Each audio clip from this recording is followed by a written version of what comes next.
Kumusta mga brad? Pag-usapan natin kung bakit pinag-aagawan ang Jerusalem sa Israel ng ilang major religion sa lugar, partikular na ang mga Hudyo at mga Muslim. Ano bang meron sa Jerusalem? Kung bago ka lang sa aking channel, huwag kalimutang i-click ang subscribe button at notification bell para updated ka sa mga kwento at trivia na gaya nito. Let's go! Ang Israel ay matatagpuan sa Middle East, napapalibutan ng Egypt, Jordan, Syria at Lebanon. Sa kaliwang bahagi nandyan ang Mediterranean Sea at sa bandang ibaba nito ay ang Gulf of Aqaba na dumurugtong sa Red Sea. Ang bansa ay nahati sa 6 na administrative districts o yung tinatawag na Mehozot. Ito yung claim na lupain. Pero ang pagiging capital ng Jerusalem ay hindi pa noon completely recognized ng international. Ang area na may kita nyong nakakulay pula sa bandang gitna, yan yung tinatawag na the West Bank. Pero sa mga Israeli, tinatawag yan na Judea at Samaria. Sa ibabang area naman na kulay pula, yan yung tinatawag na Gaza Strip. Yan yung pinag-aagawang teritoryo sa pagitan ng mga Israeli at Palestines. Pero ayon sa UN o United Nations na ang teritoryong ito ay hindi recognized na parte ng Israel. Ibig sabihin, ang malaking bahaging lupain na kulay pula at yung sa ibaba ay pinamumunuan ng magkaibang Palestinian authorities. Ibig sabihin, iba ang namumuno sa West Bank at iba rin naman ang sa Gaza. Kung ang Korea ay merong DMZ o Demilitarized Zone na humahati sa North at South nito, ang border naman na umahati sa pagitan ng Israel at Palestinian State ay tinatawag na Armistice Line o Green Line. Ito ay na-establish matapos maitatag ang modern-day Israel. Kung papansinin, mukha namang maayos yung division. Pero alam nyo ba na ang Green Line ay technically hindi tinuturing na full nation-state border division? Kumbaga, sinet up lang ang Armistice Green Line bilang ceasefire line o tigil putukan sa pinag-aagawang lupa. Ang Israel ay napakaraming conflict since independence, tulad na lang ng tinatawag na 6-Day War. Ito yung 6 na araw na digmaan sa pagitan ng Israeli at Arab countries na pinagsamang puwersa ng Jordan, Syria at Egypt na naganap mula June 5 hanggang June 10, 1967. Sa digmaang ito, ang Israel ang nanalo rito. Halos ang buong lupain ng estado ay nakuha nila.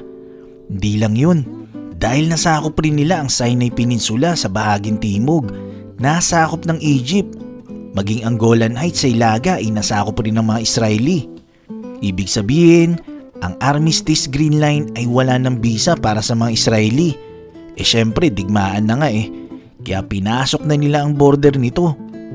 So nung nakuha nila ang buong lupain ito, nakamit nga ba ng mga Israeli ang kapayapaan? Syempre hindi, dahil tuloy-tuloy pa rin ang digmaan sa pagitan ng Israel at mga kapitbahay nito na Arab countries. Kaya kalaunan, ibinalik din ng Israel ang lupain ng buong Sinai Peninsula sa Egypt para sa kapayapaan na rin. Kasong problema, nung time na inadress naman ng patungkol sa lupain ng West Bank, halos nasa 100,000 na Israeli na ang nakatira sa West Bank. So ang nangyari, hindi na mapaalis ngayon ng mga Israeli na naninirahan dito.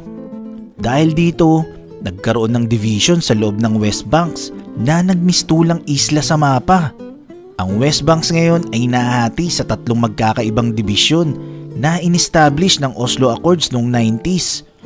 Ito yung Area A, B at C. Ang Type A, ito yung 18% ng West Bank na may malaking populasyon. Classified sila na nasa ilalim ng full control ng Palestinian Authority. Ang Type B naman, ito yung 22% ng lupain ng West Bank.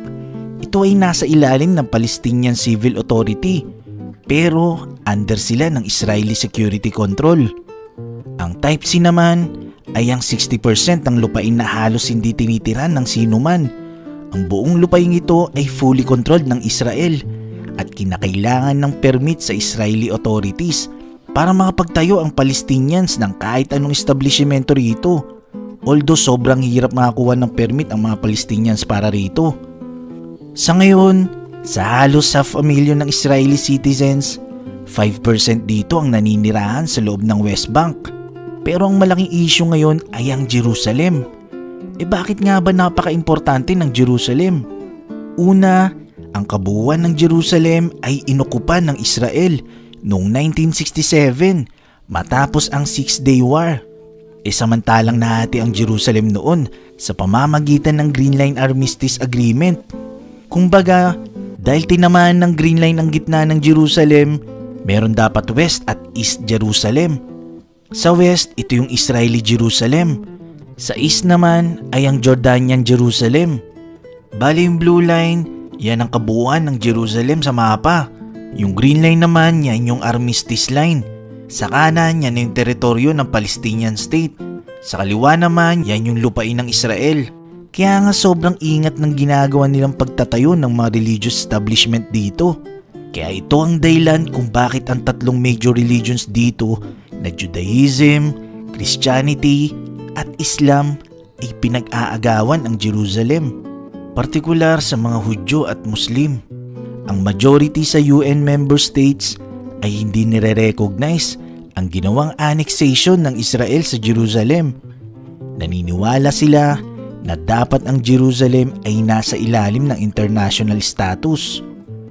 Isa sa dahilan kung bakit napakalaking issue para sa marami ang lugar ng Jerusalem, ang simpleng sagot dito, ito kasi yung lugar na kung saan matatagpuan ang tinuturing na pinakabanal na lugar para sa mga Hudyo at pumapangatlo na tinuturing na pinakabanal na lugar sa Islam. At ito ang Temple Mount. Ibig sabihin, ang Temple Mount ay parehas na itinuturing na holiest place ng Islam at Judaism. Ano nga ba ang Temple Mount? Ang Temple Mount, ito yung kiniklaim ng mga Hudyo na site na kung saan dito itinayo ang first and second Jewish temples libong taon nang nakararaan. Ang unang templo ay itinayo ni Haring Solomon. Ito yung time na matapos sakupin ni Haring David ang Jerusalem at ginawa niya itong Kapitolyo. Kalaunan, tinayuan ito ng templo ng anak niyang si Haring Solomon. At ito nga yung tinuturing nilang first Jewish temple. Ang first Jewish temple na itinayo ni Haring Solomon ay kalaunan winasak ng Babylonians sa pangunguna ni Haring Nebukadnezar. Tapos, itinayo uli ito ni Herod the Great na parte ng kanyang proyektong build sa buong lupain ng Judea. Nga pala yang si Herod the Great, siya yung Herodes nung time na pinagpapaslang niya lahat ng mga bata matapos niyang mabalitaan ang pagkapanganak ni Jesus. So ito na yung pangalawang Jewish temple na itinayo ni Herodes. Kaso kalaunan, winasak na naman uli ito ng mga Romano. So bakit winasak ng mga Romano? Ito kasi yung time na halos lahat ng mga Hudyo noong 66 CE nagrebelde na laban sa Roman Empire. So isa yan sa ginawang response ng Romano sa mga Hudyo, ang wasakin ang Jewish temple. Matapos wasakin ito ng mga Romano, ang templong ito ay ginawang templo ng mga Romano para sa kanilang Diyos na si Jupiter. Hanggang sa dumating ang mga Umayyads noong 7th century.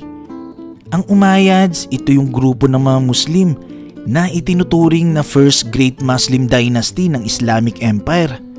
At nung dumating sila, winasak nila uli ito at dito na itinayo ang Dome of the Rock bilang isang shrine at hindi isang mosque. Ang Dome of the Chains, ito naman ang kanilang prayer house at hindi shrine.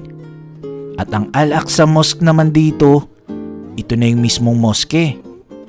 So mula noon, wala nang ibang hinangad ang Jewish community, kundi mabawi, maibalik, at maitayong muli ang Jewish temple balang araw sa pangatlong pagkakataon.